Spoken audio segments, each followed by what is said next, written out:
कब हुआ बताया। एक बार भूपति मन माही,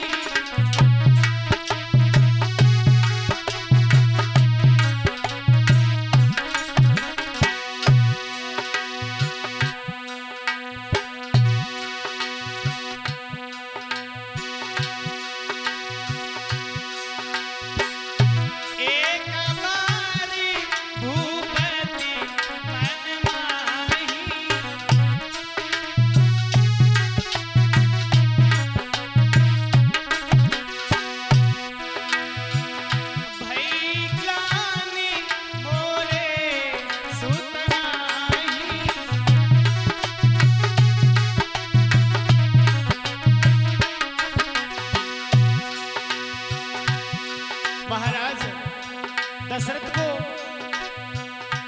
एक बार बहुत दुख हुआ। कब हुआ? एक बार महाराज दशरथ शिकार खेलने के लिए गए जंगल में, एक हिरण का पीछा करने लगे। पूरे दिनों से हिरण का पीछा करते रहे।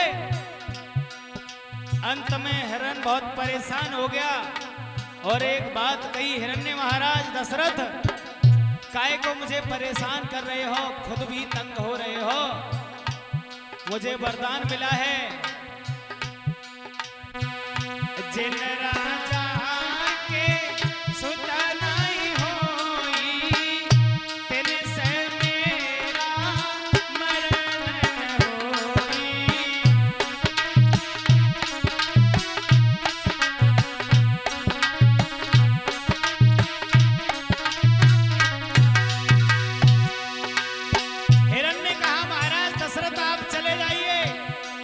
तुम मेरा वध नहीं कर सकते क्योंकि तुम्हारे घर में कोई संतान नहीं है। तब एक बार भूपति मन माही, भई गाने मोरे सुधनाई।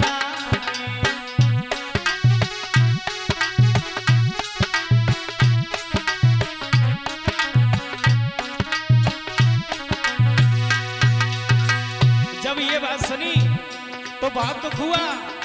गुरुजी की याद आने लगी। गुरु ग्रह गए तुरंत नहीं पाला, चरण लागी दिल सहित दीवाना।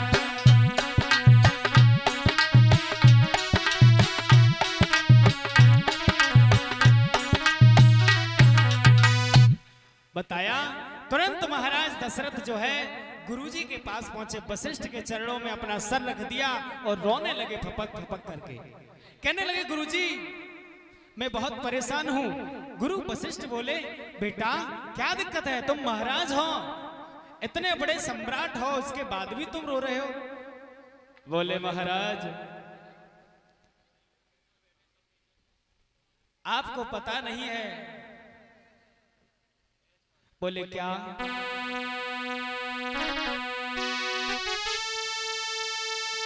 वह तरवर ही क्या तरवर है, जिससे फल ही उत्पन्न हो। वह जलधर ही क्या जलधर है, जिस जो जल से ही संपन्न हो।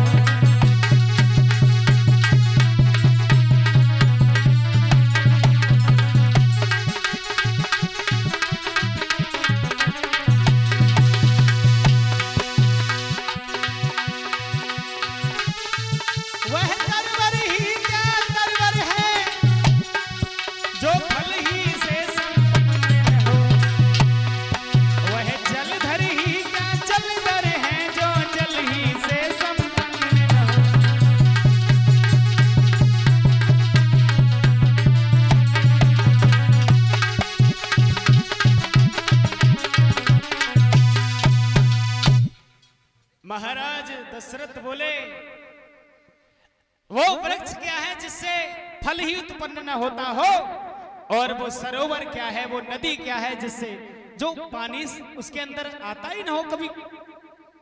और मैं राजा क्या हूं, मैं गृहस्थ क्या हूं जो मेरे घर में कोई संतान नहीं है, अरे राजा क्या हूं जो मेरा उत्तराधिकारी नहीं है। महाराज दशरथ से गुरु वशिष्ठ बोले पागल हो तुम तो, अरे आंसू पहुंचो। बोले क्यों? बोले तुम पागल हो, तुम कुछ पता है? बोले क्या?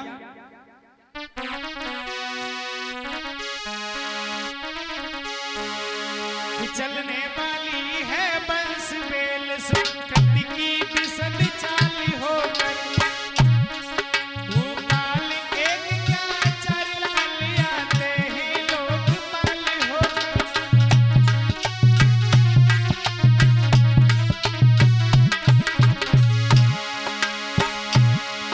आ जाओ समय आ रहा है, ओ संगीर को बुलवाना, लौकिक विवाह निभाने को पुत्रष्टि यज्ञ को करवाना।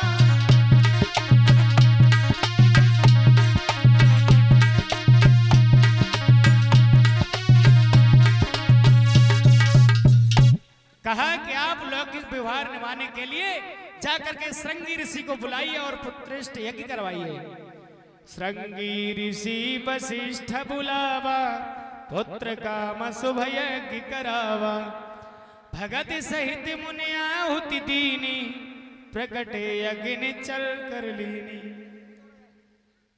कहा महाराज दशरथ ने अपने घर में आकर के श्रृंगी ऋषि को बुलवाया और उन्होंने यज्ञ किया, और इस यज्ञ से अग्निदेव प्रकट हुए एक खीर का पात्र लेकर के, और उस खीर का पात्र लेकर के जब अग्निदेव प्रकट हुए और महाराज दशरथ के हाथ पर रख दिया और कहा कि अपनी रानियों को बांट करके दे दो। महाराज दशरथ ने उसी खीर के पात्र को कौशल्या को दे दिया।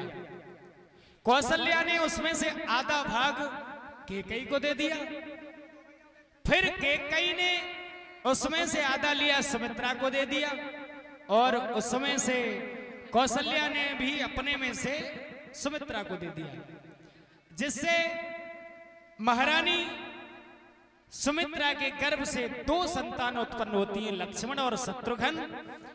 कैकेयी के भरत होते हैं, और कौशल्या के जो सबसे बड़े थे वो भगवान श्री राम का प्राकट्य होता है। धीरे धीरे समय गुजरा। जब 9 मास व्यतीत हुए तो महाराज दशरथ की बड़ी रानी ने एक पुत्र जो है उत्पन्न किया, और जब पहले पुत्र का जब जन्म हुआ तो तिथि कौन सी थी?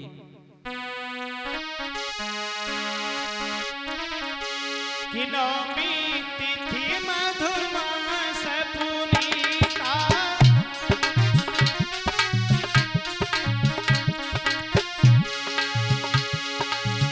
नौमी तिथि मधुमास पुनीता, शुक्ल पक्ष अभिजित करे पिता सिया, राम जी की जय, सीता राम जी की जय हो, राजा राम जी की जय, जय भोले।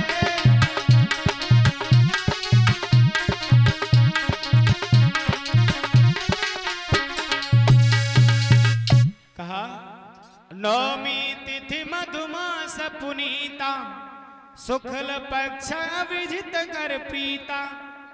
और नौमी तिथि मधुमास बोलते हैं चैत्र के महीने को, और शुक्ल पक्ष है, अभिजित नक्षत्र है, और समय कौन सा है?